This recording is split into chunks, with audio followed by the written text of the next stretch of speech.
Hello everyone, it's Daryl. How you doing today? We're here today in Hadley, Michigan. We took a little drive out in the country at the tip of one of my longtime viewers, Gary Rivard. So Gary, thank you for giving us this tip and this request to come here and film in Hadley, Michigan. And this is one of the many small towns that dots the landscape of rural Michigan. And it's a similar story you see everywhere. The town is really pretty much neglected, and the vast majority of the stores here are closed down and long gone. But we're going to talk a little bit about the history of it here real quick, and some of the things that used to be here. And now it's a little intersection really in Hadley Township, Michigan, and there's not much here anymore. You can see there's a few stores that are open. There's possibly a used car lot over there on the corner that might still be open, and they do have a post office. We got the Hadley post office. But the town in the area around here started in the early 1800s, like around 1820s, 1830s. By 1830s, I know they had a church starting here, and they sent soldiers to serve in the Civil War from Hadley, and the history goes back at least that far, I'm sure. But unlike some of the other towns here that suffered from fires or other kinds of tornadoes, like Thomas and Oakwood just to the south of here were destroyed by tornadoes, and that kind of stunted their growth. Hadley was the victim of its location. There's a farming community, and the farmers came here to, provide their basic needs and do their commercial interests and business here. And they don't have a good location. Most of the big towns in Michigan like this that were successful and grew over the years were located at the intersections of major highways, east, west, north, south, that led to other major towns. This road here that heads north out of here and south really doesn't head anywhere to any other towns, so to speak. That way heads toward Metamora, but not really. You got to jog and get a different road to go to Metamora.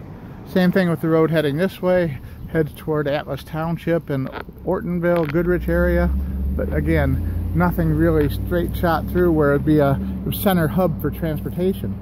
Plus, there was never any railroad that came through town. They missed getting a railroad, and without those two things, major transportation hub and a railroad, the town just never really took off.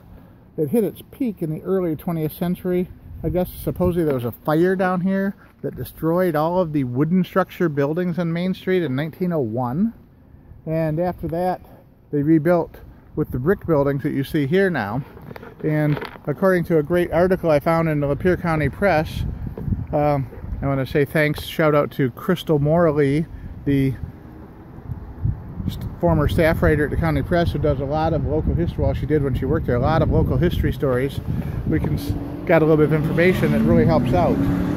They said there goes the police after someone. They said they had 3 markets, 3 gas stations, a hotel, a bank, a phone company office, and a couple other small odds and ends. I think a creamery, they said, and something else I can't remember. Oh, well, anyway, let's just start with what we got now. Right here on the corner, this was clearly the old bank building, if I'm a good judge at figuring these. I've been to a lot of small towns, and I have to say this certainly looks like it would have been the bank building at one time.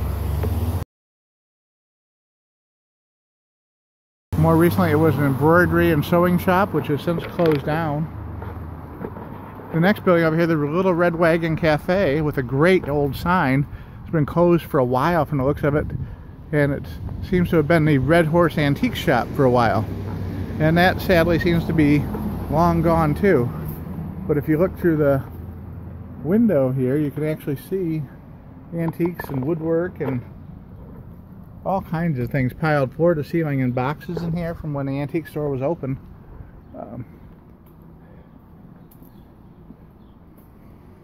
You can see here, this part here still full of merchandise. There's a nice little alley walkway down here going between the buildings. A lot of nice architectural details still here too. Another cool building here, which is still in business, it looks like. Possibly a flower and gifts, yes, a gift shop. Looks like they have some nice merchandise in here. There's no headstone or capstone up there saying what the building was before. Over on this side, that little short building there is the phone company office, or it was until it was bought out by someone else. And then we have the Hadley Clipper, which apparently is a hair salon. And I don't know. I don't have a lot of personal history about Hadley. I'll see if I can find some pictures online of what some of these buildings used to be back in the day. The building on the corner there was a Masonic temple. And it's also a market now. And we're going to go around the other side and show you that. There's a really cool light globe fixture on top of the building that you can see. It's like there was a Masonic sign that they used to use. There are some fine older houses here in town still. And another building there that looks like it was a commercial enterprise here at one time or another. Kind of hard to figure out what it may have been. And sadly I don't know anybody from Hadley who could travel around with me and help me with some of these questions. But this is really my first trip back here, going down the side roads and such. This house here I bet is really old. It has that old style architecture to it. I would be very surprised if that's not at least 150 years old. Here's one of the main churches in town, which is very pretty, nicely designed church. It looks like it's been here quite a long time.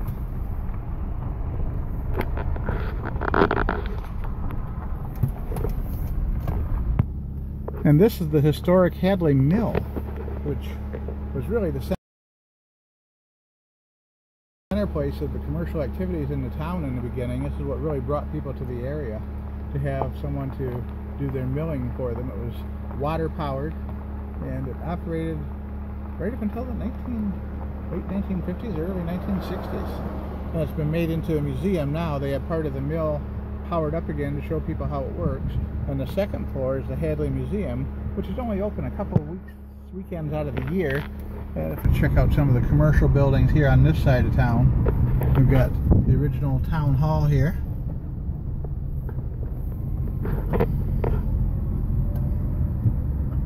And then we're coming up on one of the garages here in town. A ice cream shop over here on this side that looks pretty nice. And what else? And we're going to pull over here, right on the corner from one of the other gas stations, which is not in business anymore. But they've got two stores, the corner store and the general store, which are both right here. Really nothing particularly architecturally interesting about either one, just typical brick buildings. We're going to pull up. The only thing I see that's kind of cool, I think anyway, is the original Masonic sign up here on the second floor of this building. Right above where it says Hadley Corner Store, you can see a little white globe right there between the signs. It's hard to see, but it's right there in the center of the screen. And that would be the light they would have to indicate that the Masons were meeting upstairs in the Masonic Hall. And there is a sign on the top of that building. There's an actual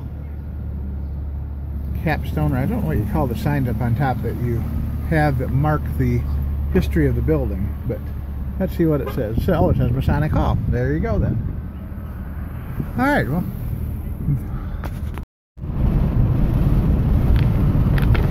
That concludes our trip to Hadley today. Get these windows up here so you can actually hear what I'm saying. That concludes our trip to Hadley today. I hope you enjoyed seeing this small town in southeastern Michigan. Thanks for watching. Appreciate all your support, your views, and your comments. Have a great day. Bye for now.